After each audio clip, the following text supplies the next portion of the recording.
but the Texans hold the keys to the car because they own his rights. And that's the bottom line. It doesn't matter if he talks to him or not.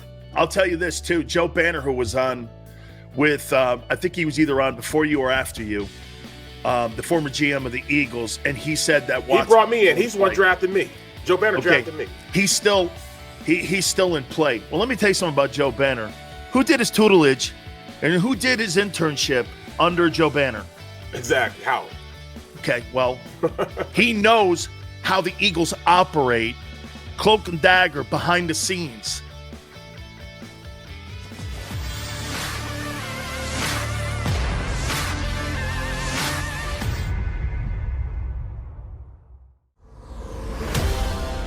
Dan Sileo, welcome everybody. We ask you to like the show right out of the gate. Thank you so much. By the way, Barrett making his rounds. Bro. This morning on WIP. WIP. I'll have an article in another place pretty soon. Bro, what is up with people just doubting my word? I mean, is that crazy or what? No. It's standard because what they want to do is it's people mostly in the industry. It's not the fans. It's the people in the industry that will attack you, Barrett. If you have inside sources or you talk to people, they will doubt you because guess what? That means you're moving up the ladder. It's a merit badge. It's a good thing. They're going to call you liar. They're going to say you're full of shit. They're going to say you're this. They're going to say you're that. So they won't say it to my face and they won't say it on the phone because they know I can probably get to them. Say it to your face. I highly doubt that. But hey, look at this, Sills. So after I said what I said yesterday, and I meant what I said, of course. When I said it, and I still mean it, I also went back and I said, you know what? Let me go do a little more digging on this no trade clause and everything else. And I found nobody with a credible source say, he doesn't want to come to Philadelphia. Deshaun Watson has never said that I've seen on print or anything else. I told you that. I said he's never, or his agent, have never said ever. And then I took it this far. Don't want to play in Philly. So then I took it this far. I started calling a couple players on teams. A couple Eagles players, just to see what I could figure out. And like I said, he's still in play. I mean, I'm talking about big play. I'm going to tell you something, and someone who I spoke to yesterday. It was late in the evening, and I had a great conversation with Rich McKay, the president of the Atlanta Falcons. Wow. He drafted me when I was with the Tampa Bay Buccaneers. He is the son of John McKay, who was the former Buccaneer head football coach. And I've known Rich, and we've been friends for a long time. I know this, that the Atlanta Falcons are a serious contender to land Deshaun Watson. If that wasn't the case, okay, he'd already be in Carolina or he'd already be in New Orleans. You got two teams you're negotiating with. What are you waiting for exactly then? The depositions? Possibly. But the Falcons are in play. Jimmy Haslam got on an airplane yesterday and flew to Houston. The owner of the Browns flew to Houston to try to sell him on coming to play for the Browns. I have great sources inside the Browns. And they flew down, talked to him. If this deal was all signed, sealed, and delivered, and by the way, Gary Cobb came on, and I will never dispute anybody's sources, especially guys like you and Gary who have been in that market and have great credibility. Gary believes that it's a done deal in Carolina, and he's just doing his due diligence by going around. Well, in that due diligence, we saw what happened with Randy Gregory. Randy Gregory was going to sign a contract with the Dallas Cowboys and thought second of it because they had some idiotic clause in there where they could go back after his money. Denver says we're not going to put that one stupid clause that Jerry Jones wanted in. He said, no, I'm not signing. I'm going to Denver. And I posted that, by the way, on my Twitter page that Randy Gregory, if Dallas does not do the right thing, the first team up to bat will be the Denver Broncos because, again, through our sources, we know people in a Denver organization. And that was the front runner for this. So I'm going to put this out there to you. Here's where I think the Eagles are. And you tell me if you agree or disagree, Barrett. You seeing what I just said, and you hearing what I just said about the Cleveland Browns. They have publicly basically shamed Baker Mayfield by making it public that they flew down yesterday in Jimmy Haslam's Learjet or his G5, G8, whatever it is. He flew down to Houston. They sat around all day long with the quarterback and said, this is why it's great to come to Cleveland. This is what Cleveland has. How do you go back to Baker Mayfield after you've made it public? It's like having a wife, and all of a sudden your wife finds out that you're cheating on her. You're going to be okay with that? Of course she's not going to be okay with that. Baker Mayfield posted on his Twitter page this soliloquy about how he loves the fans and all this, and hey, it's been great here. Whatever, dude. Okay? This is just part of the business. Right. So, yeah. I ask you this. You played for the guy. You know the guy. You know how he acts. Is this not Howie Roseman's MO to do everything behind the scenes? He doesn't want to shame the same way Mayfield has been shamed in public. Why would he want to do that to a kid he drafted, devalue the guy? He learned, in my opinion, from the mistake that he made with Wentz when there it is right there. That's it right there. Yep. Competition. So, you know the guy more than me. Is this not Howie Roseman's MO and how he acts? Hey, where did Hassan Reddick come from? That exactly from out of nowhere. I mean, and people don't understand the depth of him signing Riddick now, who's perfect for the defense, that they want to run anyways.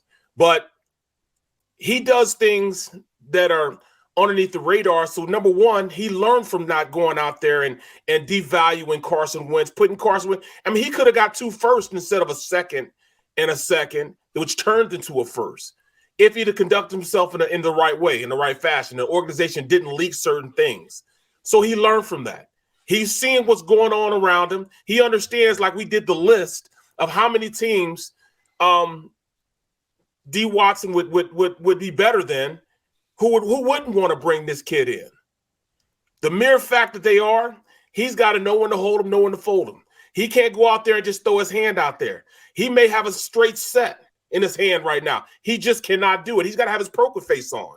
And for us to think that the Texans want to get that $40 million cap hit against him, not only that, but on the 18th, 7 days after the 18th, they have to pay him a $5 million roster bonus. $5 million.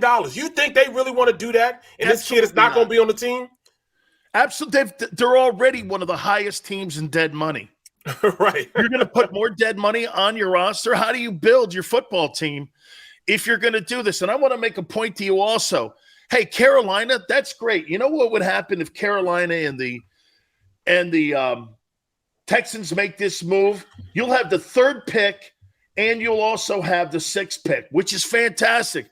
But you still have to go on a layaway program for the next year and then the year after that. Yep. This is what the Eagles could give you. 4 ones. I said that this morning. 4 ones. 4 ones this year, Barrett. 4 ones. See, I said that this year. I said, looking at what they have to offer, they just have so much that the Texans are no doubt want to talk to the Eagles. In fact, they're the leaders right now on the board as far as with the Texans on what they could receive back from this pick. 4 ones. 3 this year and 1 for next year. Come on, man. Are you kidding me? And here, let's just potentially do the deal that Denver did. So maybe you have to give, because the kid's 26, you give your 3 ones. You give 2 twos. You give 3 players. You get Fletcher Cox off your contract, off your salary cap. You pay a percentage of it. You send that 18-2 to the Texans. They take Fletcher, and it's going to cost somebody else, okay? Potentially it could be Melodic. Potentially it could be Devontae Bro, Smith. I said that, and my boy Merrill said, no, absolutely not. Okay. And I understand. Because he loves the player. But wait a minute. We all love the player. Angelo would rather have Jordan Mailata than Deshaun Watson. Well, you can't put it in that aspect because they don't believe in that. But that's exactly believe in that. Well, then you don't believe in winning. Out. You want the best player available at the number one position on everybody's roster. There's no question that the quarterback position is the number one position on all these NFL rosters. And without a quarterback, you're really in a bad place. Now, I'm not saying Jalen Hurts is not. I love Jalen Hurts. Jalen Hurts can play the game. Jalen Hurts is a quarterback that's going to have a 10, 15-year career. He's going to be a solid quarterback. But, just like Jaws said, all right, do you want to be 9-7? Do you just want to win 9 games? You want to win 10 games? Or do you want to win it all? That's right. And know this too, Barrett. You think that Jalen Hurts is a franchise quarterback? He's a good quarterback. Is he a good quarterback? Well, is he a top 10? Is he a top 10 quarterback? No. Watch this. Jalen Hurts is a good quarterback. Hey, well, thank you for not robbing a bank. You're in the NFL. Okay? You better be good. Okay? Or then you're Nathan Peterman. Okay? I don't want good. Right. I'm trying to win championships. Right. I want a Super Bowl. Right. And we know that Watson is good enough. And if he comes to the Eagles, the balance of the NFC, not just the NFC East, but the NFC goes favorably with the Eagles. Period. Eagles are still in this conversation for Deshaun Watson just by the way that how he operates. Okay? And the fact that the Atlanta Falcons are meeting today with Deshaun. Okay? The 49ers are supposed to be up to the bat too in talking with Deshaun. Okay, so wait a minute here.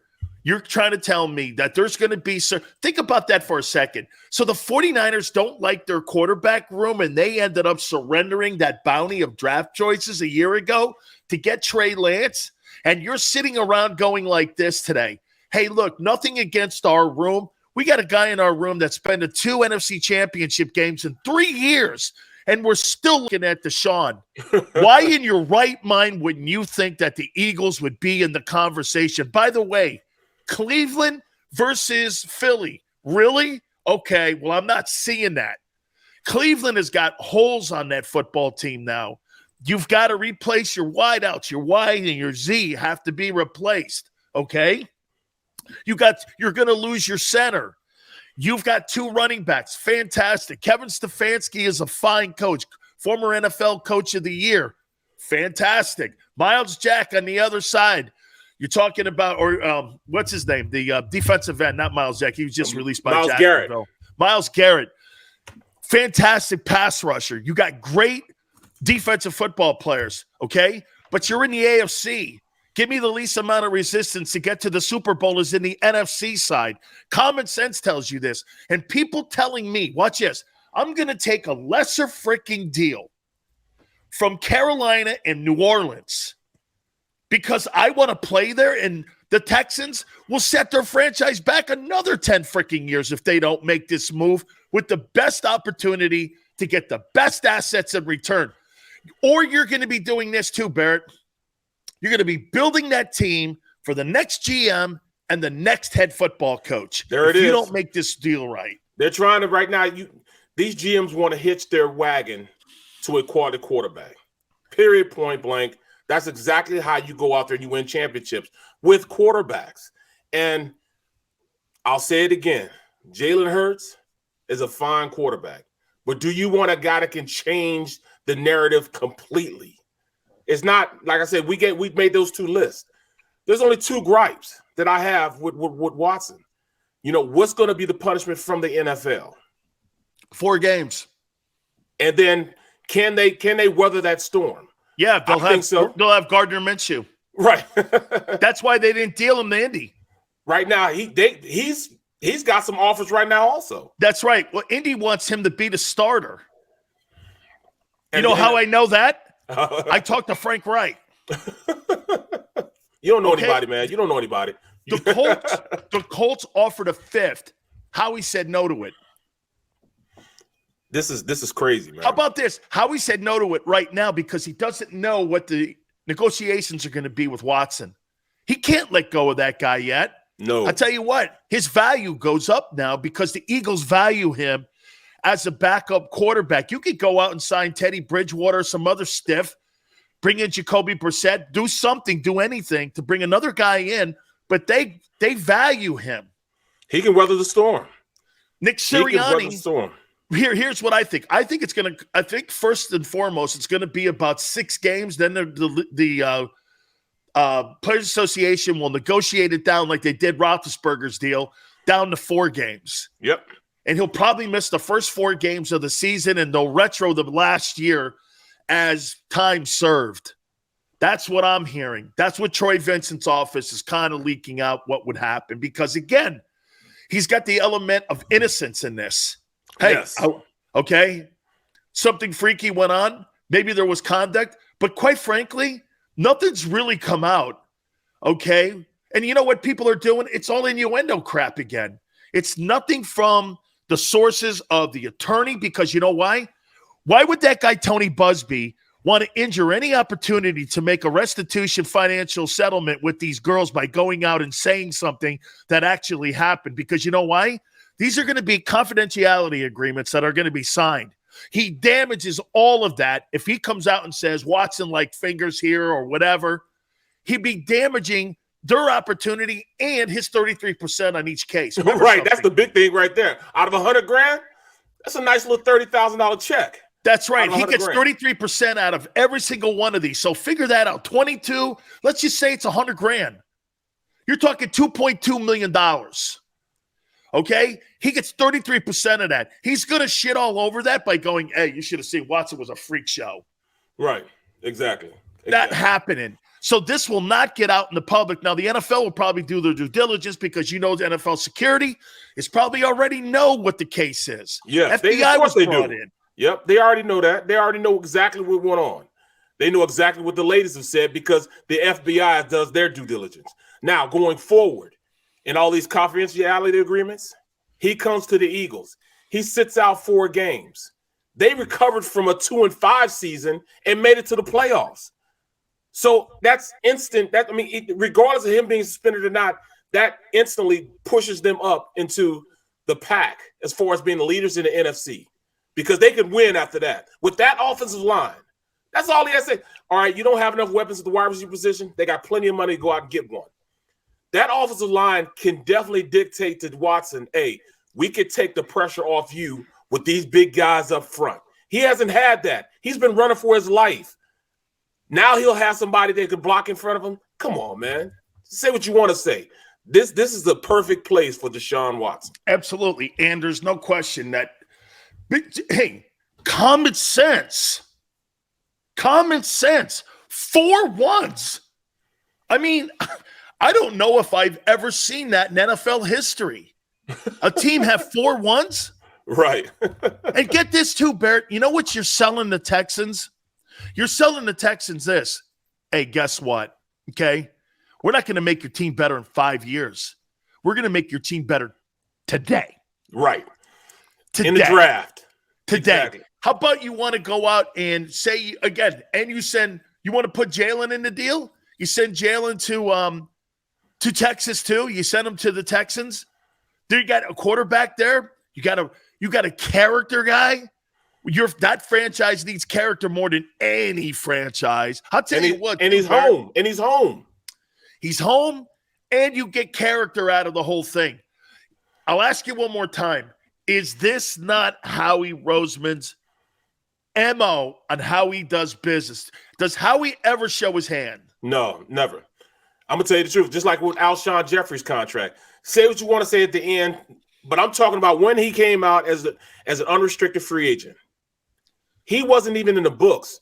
We were already, right there at the limit of the salary cap. He works out a deal, gets Alshon to the Eagles to play with a young quarterback in Carson Wentz. He gets him here. Nobody else knew. We thought we didn't have a shot of bringing in the number 1 free agent at the wide receiver position and how he made it happen. You see here where Double says, come on, guys. He's not even meeting with the Eagles. Common sense, dude. With the guy with the biggest bag of money, you don't want to talk to him? Right. If you're trying to sell your house, you're going to talk to a guy that's going to give you 10% on your home or the entire $1 million for your house. Well, Dan, that guy's comment doesn't even make sense if you're not even thinking clearly. Well, look at this, Dan. It's not necessarily if he's meeting with them. He's not negotiating the contract with the Eagles. The Texans are. The Texans should be the ones we care about meeting with the teams. We don't care if they talk to. I mean, if he puts a no trade clause, he says, "All right, my no trade clause, I don't want to go get Philadelphia." Then they'll sit down and talk to him. But at this point, the Texans are the people that need to be talking to the Eagles. The Eagles need to be talking to the Texans because at this point, the player only has the no trade clause. But the Texans hold the keys to the car because they own his rights. And that's the bottom line. It doesn't matter if he talks to him or not. I'll tell you this, too. Joe Banner, who was on with, I think he was either on before you or after you, the former GM of the Eagles, and he said that Watson. He brought me in. He's the one drafted me. Joe Banner drafted me. He's still in play. Well, let me tell you something about Joe Banner. Who did his tutelage and who did his internship under Joe Banner? Exactly, Howie. Okay, well, he knows how the Eagles operate cloak and dagger behind the scenes. You're going to try to tell me a guy like Joe Banner, who was part of that organization and boys with the owner, okay, doesn't have an inside line in there to Howie and how they operate and how things work and how the hierarchy is inside that building. They don't want to, in my opinion, why would you look like the Cleveland Browns and what they've done? You got a guy writing, like I said, a soliloquy, or he's sitting here writing this poem to the Cleveland fans. I love you. You're so great. He's such a – here, let me figure a word. He's so soft. Yeah, they're wuss. Just say wuss. Okay, he is such a wuss, man. That guy, you know why? I'm proud of you, Dan. I'm proud of you, man. I'm proud of you. Your aunt's proud of you. Baker Mayfield. I need it, believe me. Hey, Baker Mayfield reminds me of a high school cheerleader. Okay? I mean, this guy's like, Barrett, how many franchise quarterbacks talk like this? Well, I want to thank everybody out there for being my friend and really supporting me for all the 4 years I was here. Dude, shut the hell up. Stop moaning. Act like a franchise guy, man. You're always worried about that BS that's in the background with you. Hey, I know I've got to be. I mean, the tweets, I got to be tougher. He's come after me, too, because I tweeted, I go, franchise quarterbacks don't tell people what they're going to do. They do it. Yes. You haven't heard Jalen say anything about anything. He puts his head down. He goes to work. He's been through this situation before. And not to say, it's not his fault for being in this situation, but at the end of the day, that's the nature of the NFL. I told people before, 5 minutes after they sign you to a contract in the NFL, the ink's not even dry yet, and they're trying to find somebody to replace you, bigger, strong, faster, and also cheaper and younger than you are. So it doesn't mean this is just what happens. You're always trying to upgrade, and Howie wouldn't be doing his job if he wasn't. Yeah, well, let me just put it to you this way here, okay? And I want to make one more comment here on Deshaun here too. I never believed that these cases were strong from the second they hit the scenes, because the whole case was handled poorly by everybody in the media as usual. The only two people that truly handled this case perfectly were Deshaun and the Texans, believe it or not. Yeah. They're the only people, because we have made a narrative that this guy here has criminal activity. You can't prove that. Right. And so to me, there is no collateral damage, because everything you say now about Watson is innuendo. Yep. There's no fact. It's almost like the same thing. Well, the Eagles aren't in it. How the frig do you know that? Right. Give me one place where that is posted, where Deshaun Watson or his agent go, I don't want to play there. You can't find it. You can't. And use more common sense. Who can offer the most? Philly. And by the way, it's 2-1. Right, exactly. So you're going to exnate. Watch this. Even if Watson goes like this in the meeting, Barrett, I don't want to play in Philly. Guys, if you're Nick Caserio, you've got to be emphatic about going like this. Deshaun, we need Philly to up the value of this deal. Think about this for a second. You'd have to even use Philly as a benchmark, Barrett. Say they don't want to really go there. You would still have to talk to them by doing this. Okay, so Carolina offers me 1-1 this year. Well, okay, Philly can offer me 3-1s this year. Bro, you need Philly in the conversation because you're going to go to Carolina or New Orleans and go like this. We're talking to Philly and Howie Roseman. Howie wants to put 3-1s, 2-2s, and 2-3s and 2 players on the table. That's kind of the deal. And you can't get in that conversation. You have to elevate your offer then. Philly elevates the entire offers around the league. No, they you set don't a have benchmark. them in the conversation, Barrett. How are you elevating the trade? They're the benchmark. Right. They're the benchmark of everything that's going on right now in the Texans and with Watson. They are the benchmark. They set the price because they're the only ones with 3 first-rounders. Now you got the Giants with 2. You got Detroit with 2. But if I was, Deshaun, who would you rather go to, the Giants or Detroit? Come on, man. There's no question the Eagles at least have won a Super Bowl this year, the last 4 years, 5 years. Detroit, they're never going to win. The Giants, I play for both organizations. The Giants want to win, but they just now getting back on track now that Gettleman's gone. Where do they go now? The best way that they can go is to have the Eagles set the benchmark on where they're going, what you want to obtain. How about this? So 007 goes, Adam Schefter's reporting that all teams meeting with Watson already have trades approved by the Texans. Okay, so watch this. Let's just say that's true. Let's just say that's hypothetically true. So you got 3 lesser deals on the table than what the Eagles could offer. How are you? How is that remotely common sense? How is that? Watch this. I got 2 deals on the table for a 1 this year, a 1 next year, and a 1 next year. And even, hey, a 1 after that. Okay, those are the trade offers. Well, the Eagles put on the table 3 1s and players and seconds and thirds. So you're putting lesser deals on the table. Aren't you trying to get the biggest market value for this guy that you possibly can? Or are you really that ignorant? And are you really that inept as an organization? Well, you'll just say this. Hey, shit, you can take them. Just give me a couple 1s and a couple stiff players. Right. Come on, man. And that's it right there. Like, Philly, I'm a fan. I'm a huge fan of Mailata. I've been singing his praises since he put that daggone ukulele down and started just deboing cats. But we're talking about a franchise quarterback that's in the works. There's nobody on that roster right now that is untouchable for trade bait to bring in Deshaun. Barrett, this is why you never fall in love with players. You fall in like with players. Okay? You fall in like. That is the model in New England. Never fall in love with your players or you'll beat Jerry Jones and overpay him. Yep. You fall in like with your players because eventually, Barrett, no matter if I love you or not, you're a character guy, all that bullshit that people throw at the end of the day, I'm either going to cut you or trade you. And get this.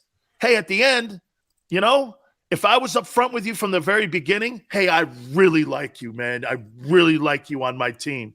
You don't fall in love with guys because eventually that's going to come back to haunt you. Look at what the Cowboys' position is right now. They lost Randy Gregory because of a shitty contract clause they put in there that they wanted the money back if he ended up doing something off the field. The Broncos went, we won't have that clause in our contract, and they gave him more dough. Jerry Jones, really at the end of the day, didn't want Randy Gregory on the team because if he did, You would have took that out. Yep. Dak Prescott had a DUI in college. I don't see anything with character issues when it came to him putting a clause in his contract. I mean, you can't just drop that in on players and think, well, hey, I'm going to make a business decision here, and I'm going to go to Denver because Denver, in my opinion, has more upside, actually, than what the Cowboys do. Cowboys' window's closed, in my opinion. You're now a lesser team. He fell in love with Amari. He fell in love with Randy Gregory. He fell in love with DeMarcus Lawrence. You gave DeMarcus Lawrence all that money, and he's been unproductive the last 2 years? Really?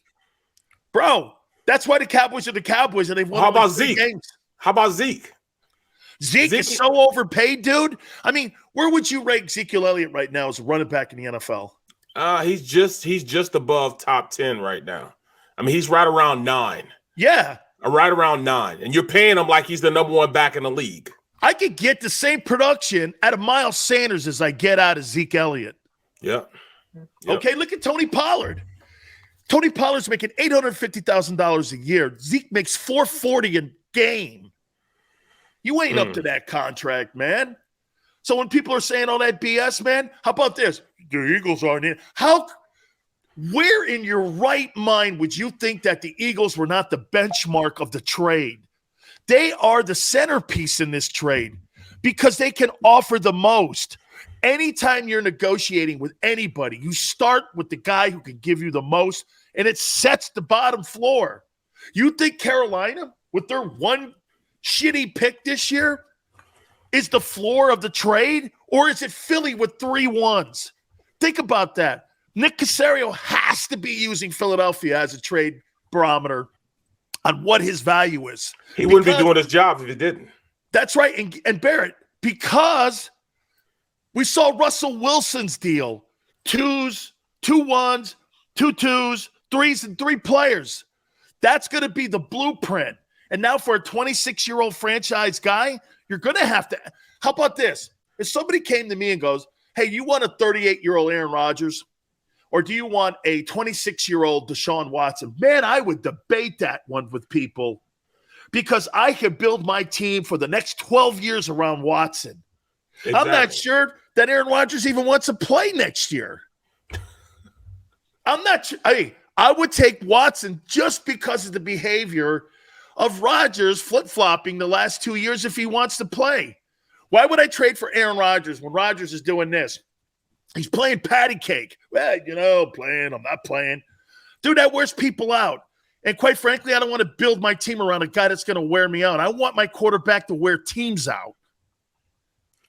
So when people are going like this on my Twitter page or to you or anybody else, I say this, use your brains. Just use your brains and don't be a media stiff. Or like some right now, calm nobody.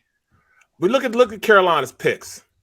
Carolina has 1 first-rounder, no 2, no 3. They have 1 4, 2 5s, a 6, and a 7. Now, if you're a GM, if you're the Texas GM, what value do you see out of that? I don't. What value do you see? Where draft picks can you get that even close to the haul you're going to get with the Eagles this year? What's this? Not later on down the line, but this year. And they got Christian McCaffrey. Who else do they have? Christian McCaffrey, you can keep him. He's been injured the last 2 years and missed significant time. Okay, I mean, we're not talking about a 300 carry guy here. This is not Derrick Henry. You got Derrick Henry in the conversation. I'm going, hey, I could do a lot with that horse. I'm good with that. We're talking about a broken down Christian McCaffrey. Oh, well, maybe I could see. Okay, so what's the notion? The Houston Texans love him because he's a white running back? I had to do it. Hey, Barrett, I had to do it. Hey, I know. I had to do it. Okay. But it doesn't make sense. It doesn't make sense to me because they don't have enough. They don't have enough right now to say that. How can you conceptually think that they're the front runners in the trade when they have nothing really serious to offer them? Here's a couple quarters and dimes, and the Eagles are offering $100 bills. I'll tell you what, that stripper ain't going to the table with the pennies on it. Right, exactly. What's this, Barrett? Even strippers know you don't go to the table with no drinks and pennies on the table. You go to the table with the $100 bills and the shot glasses on the table. Right. That's what I hear. That's what I hear. I see green over here and I see copper over here. Which way am I going? You know what I mean? Hey, this guy's got pennies and water on the table. All right, let's talk more on this, because to me, it people are not using their noggins here, and they're not using their common sense here on where Philly is in this whole process here. We'll continue the conversation. Please hit the like button. He's Barrett Brooks. I'm Dan Sileo. Back in 3.